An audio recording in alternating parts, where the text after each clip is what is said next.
আসসালামু আলাইকুম বন্ধুরা, আপনারা যারা আমরা বাংলাদেশে আছি অনেকেই বর্তমানে পাসপোর্ট রিনিউয়াল নিয়ে খুব সমস্যায় ভুগতেছি।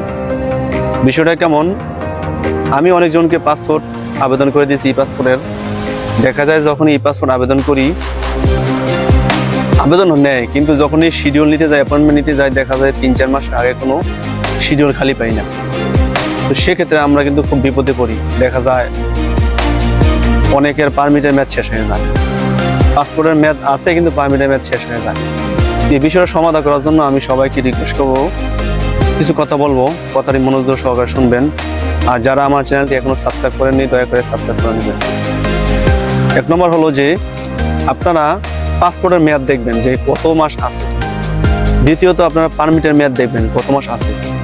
এখন দেখবেন যদি যেটার মেয়াদ আগে শেষ হয়, যদি পারমিটের মেয়াদ আগে শেষ হয়ে যায়, তাহলে আপনি পারমিটের মেয়াদটা দিয়ে খেয়াল করবেন। পারমিটের মেয়াদ থেকে কমপক্ষে 6 মাস আগে আপনি পাসপোর্ট রিনিউয়ালের জন্য আবেদন করবেন, অন্তপক্ষে 6 মাস।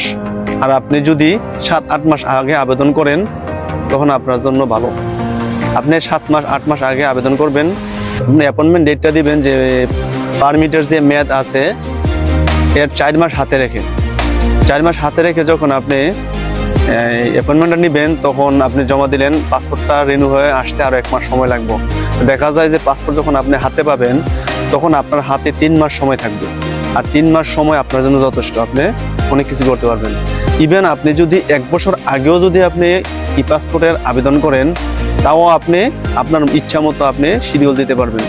কিন্তু আপনি যদি দেখা যায় মাত্র 2 মাস বা 3 মাস পাসপোর্টের মেয়াদ আছে এই মুহূর্তে আপনি আবেদন করেন, তাহলে কিন্তু আপনি পাসপোর্টটা হাতে পাবেন না পারমিটের মেয়াদ শেষ হওয়ার আগে।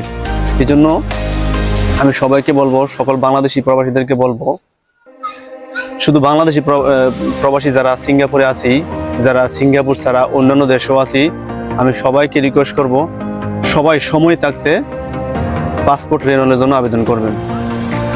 আমি এর আগে একটা ভিডিও তৈরি করেছি যে কীভাবে পাসপোর্টের আবেদন করতে হয় নিজের হাতের মোবাইল দিয়ে।